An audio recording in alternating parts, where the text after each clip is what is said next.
At first, when I heard the case about Baba Ijesha, nobody knew who was involved. Nobody knew it was Princess. Right. And I kept my cool. I just said, okay, Baba Ijesha raped, blah, blah, blah. What kind of heartless behavior is this? I talked about it within myself and my people because I don't want to come on Instagram again. They'll be like, oh, she's clout chasing. They are normal, clouds. So I left it. So when Princess, I was lucky to be awake that night. I was on a live video when she was explaining that it was her that this thing happened to. And I'm like, for real? Yeah. Right. Okay. I still kept my cool. Yeah. And then a lot of people have been tagging the president, Mr. Latin. Right. Are you not going to say anything about this? Right. So me too, I'm like, but we have an association. Yeah. Why are they not saying anything about what's going on? Yeah. That was only what I said. And I said it with my full chest. What kind of a useless industry is this? Where something like this will be happening and you people will not talk. But if na Nkechi now, una go fit get mouth to talk. That was what I said in one of my posts. Yeah. I did not even make a video. It was written down on my page, of which I took it off later. Right. I guess that was what they held onto. Yeah. And before now, on my WhatsApp, because the director, Damola Olatunji, used to be on my WhatsApp before I blocked him, right? I used to write that, because come on, I am no longer working for fame. I am working to feed my large family. And I wrote it one time that any director that wants to do a movie and does not have the money to pay me, I am not going to do that job. I never said it anywhere that I am not acting again. Okay? So I was now on, before this whole rape issue, I was on a particular location. He now sent a message to the director, that's Adebayo Tijani, is one of my bosses, that Shebi Nkechi said she's not acting again. What is she doing on your set? Hello.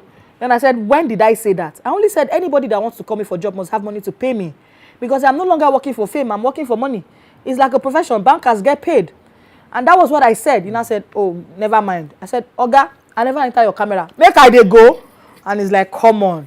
Then I finished that job and I left. I guess he has a personal issue with me, I don't know. Right. Maybe because he thinks he's one of the director I'm talking about that does not pay people that does this movie. Now he's not consign me. Right? When I was ranting and ranting, they still did not come out. Everybody was tagging them. Oh yeah, what are you going to say about all of this? So nobody is saying anything. Before he now came out, Mr. Latin, the Tampan president, made a video and said he cannot suspend or chase Baba Ijesha out of the industry because he is not a member of Tampan. Understood? Everybody said, oh, okay, no wonder you people kept quiet. But let me tell you the real sense. Why most of these people kept quiet is because if one of them comes outside to talk, all their victims will come out and call them out. QED. Okay? That's why everybody is quiet. Because in one way or the other, they are all guilty of these things. Because they will tell you with their full chest, if you don't sleep with me, you won't get this role. Yes. Yes, that is what it is. That is what it is. That is exactly what it is. And you cannot come out and say, okay, I don't support what this person is doing. This person is a bastard. Why will he do that? Victims will yapa on the internet. The case will still be going on till now. But one question on this. What made it this one really personal for you? Not the Tamban thing, just the rape. I mean, apart from the fact that, look, any reasonable human being should be annoyed at rape and at underage rape for whatever reason. But what made this one hit you? That you thought, I'm going to put my name, I'm going to put my voice. I don't know. I don't know. Should I say I've been raped before? Make I not go lie, make it be like say this sweet go sweet. But maybe I was close to it. Because there's this, when I was growing up, I think I was about 16 to 17. I had this sister. She might watch this interview.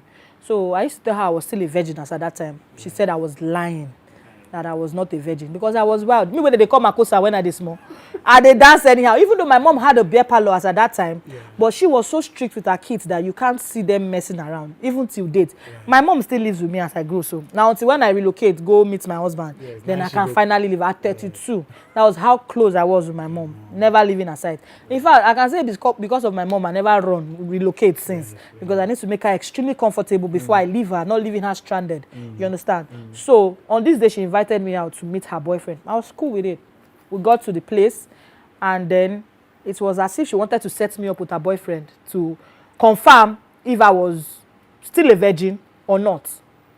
And I'm like, what's happening? As a young girl, because of the fact, say, Motija. Yes. You understand? Yes, yes. Does not mean I'm spoiled or I've known men, but I know what is happening. Yes. So I sat down. They brought drink. I drink normally. And then she went out. She said she'll be back. She'll be back. Where are you going to? Then the guy came, sat beside me. Then my mind immediately went to the fact that I remember telling this lady I was a virgin, and she said it's a lie. You will don't spoil. You will be say if you dey dance, you go dey throw a leg anyhow. I say, oh, so it is going to be like I was scared to death at that point, but I needed to do something. I never knew where the spirits came from or the power came from. I just stood up and said, I'm leaving. The guy held me down and said, you are not going anywhere. I said, the next thing I said, uncle, you won't rape me. I guess that you won't rape me. Why I said the guy just slept because I will shout down that roof. So I guess that was going to happen. So the fear and this, what would have happened to me after if he eventually did it? I'm like, no, this kind of people, now kill them, suppose kill them. You don't even to carry anybody go court. You hear say one person rape one person, just kill them there.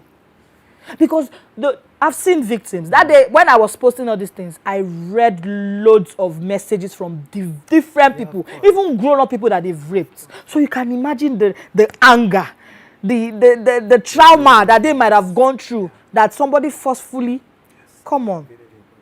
So I think that was, I flashed back to that and saying, oh, so just imagine what that 14-year-old girl is going through. And it started even when she was 7, a young girl.